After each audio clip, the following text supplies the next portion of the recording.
Here's Joe Biden. He opens his speech talking about FDR in 1941. If you didn't know better, you'd think that Joe Biden is ready to declare war.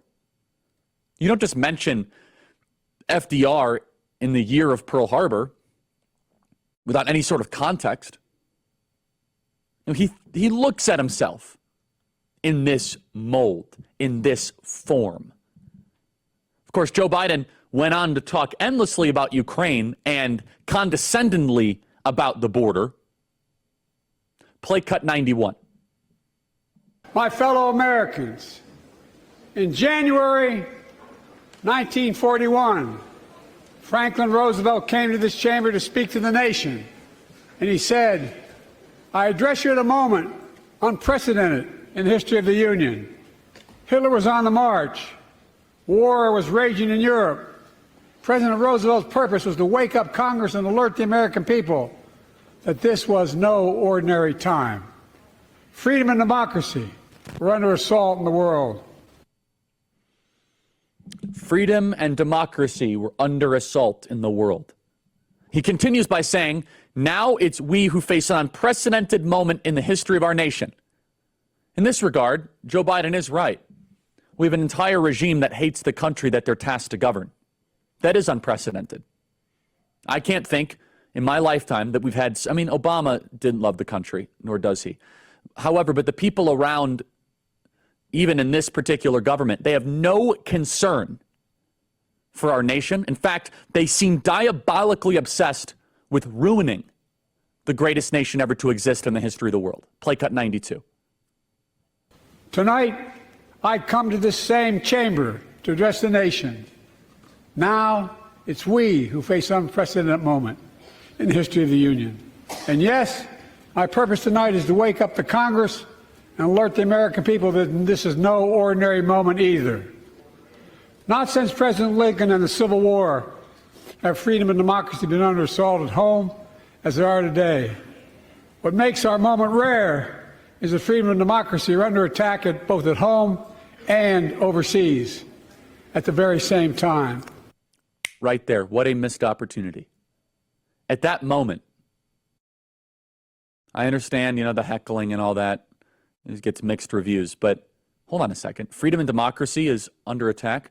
Everyone nods along. His government is the one that is indicting the opposition political leader and former president.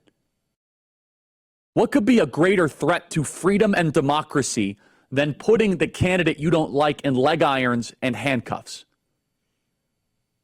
Oh, our elections are under attack. You want to know what really is under attack? When you try to kick them off the ballot. When you try to label half the room as insurrectionists. And when Katie Britt, again, maybe I missed it, did she lean in on any of this? Did we make the case to the American people that this is not normal? This is not, and by the way, this is persuasive. As Donald Trump was indicted, he did better in the Republican primary and better in general election polling. Americans do not like the instruments of justice to be used for political purposes. It's against core American values. It's a 60, 70, 80% winning issue. And the Democrats rationalize it because they think Trump is Hitler. Most Americans don't believe that. In fact, the vast majority of Americans don't believe that. Joe Biden could not even get himself to say Donald Trump. My predecessor, my predecessor, my predecessor. Play cut 96. Now my predecessor and some of you here seek to bury the truth about January 6th. My predecessor came to office determined to see Roe v. Wade overturned. My predecessor failed the most basic presidential duty that he owes to American people. The past administrations, including my predecessor, well, my predecessor and many in this chamber want to take this prescription drug away by repealing the Affordable Care Act. And if my predecessor is watching, instead of paying politics, unlike my predecessor on my first day in office, I introduced a comprehensive bill to fix our immigration system. Take a look at it. It has all these and more. My predecessor told the NRA He's proud he did nothing on guns when he was president. He looks at himself as a general, a marshal in the army against the American right. He tries to position himself and positions history that the baby boomers and the greatest generation, they fought the Nazis. We fight MAGA. He positions this time as unique because democracy is under assault, domestically and internationally. Now, he never defines what democracy means. He never defines what that is. Is it the will of the people, the will of the many? No, it's an oligarchy. What you saw on display last evening was a celebration of the oligarchy.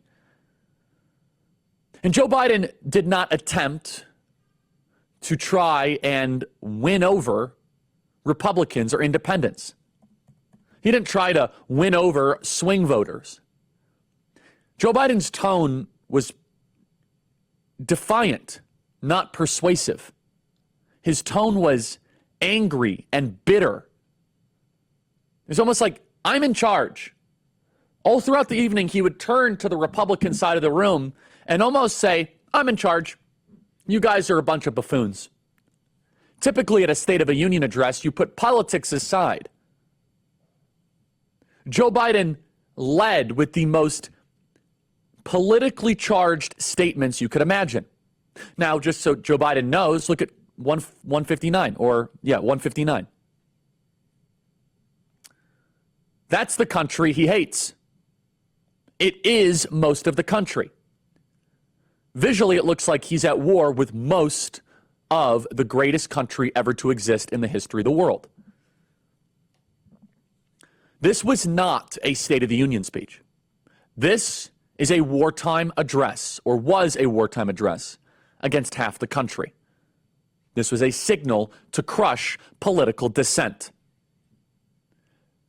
And in all of the response, including Katie Britt's underwhelming State of the Union address response, I was losing patience.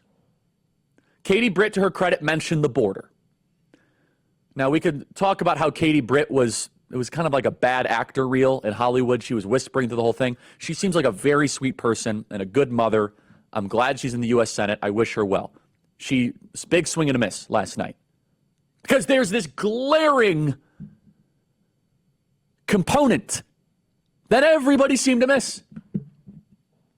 And Katie Britt should have leaned in and said, hey, before I get started, just so you know, that man who calls himself a president is quietly overseeing the greatest lawfare operation against a political dissident in American history. And we're not going to put up with it.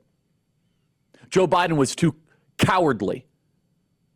Or was he strategic? Not to mention that he has deployed Merrick Garland against over 1,000 January 6th defendants. That Donald Trump is facing 700 years in federal prison. It's now 1,300 January 6th defendants. Now, maybe I missed it. Did Katie Britt mention, even in a whisper, because she did a lot of that, the lawfare campaign against Steve Bannon, Peter Navarro, James O'Keefe, Rudy Giuliani, Mark Meadows? Joe Biden declares war on half the country. Democracy is what he calls it. It was littered with economic lies. We're not going to get into all that. You know, I watched some of the other cable news. We're now going to mention the 74 lies of Joe Biden. You guys don't need to hear that. That is a waste of everybody's time. If you need to go hear some guy on cable TV, and now let's play cut this one, and this is a lie from Joe Biden. This is a lie from Joe Biden. No. The Republican response collectively was all like, well, you know, Joe Biden on the border. And by the way, I'm glad that we forced the issue for Joe Biden to say Laken Riley's name, even though he said Lincoln Riley, who's the coach of USC football. But let's not forget the backdrop. The backdrop, if you actually read the speech, not just listen to the speech, read the speech. Joe Biden frames himself as a general, as an Eisenhower over the supreme allied forces.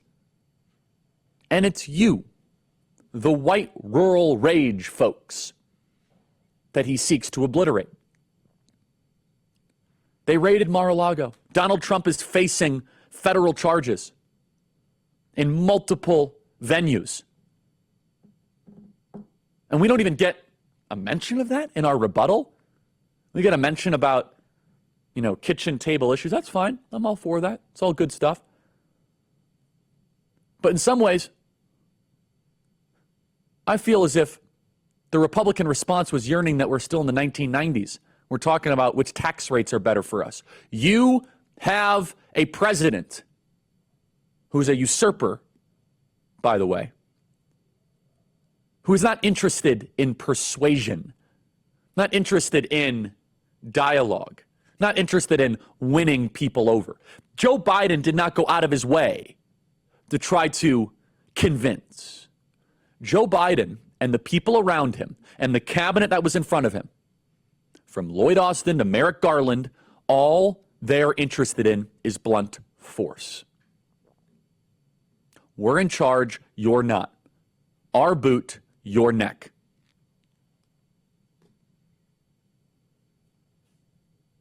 He doesn't want to govern the country. Typically, a State of the Union address, Trump did this multiple times. He'll say to the Democrats, hey, let's work together.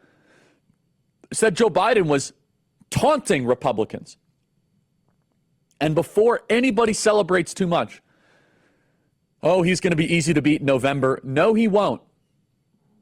They're going to package this and make him seem like a moderate. They're going to make this all about democracy, and they control the machinery and the intel agencies, the Federal Bureau of Investigation.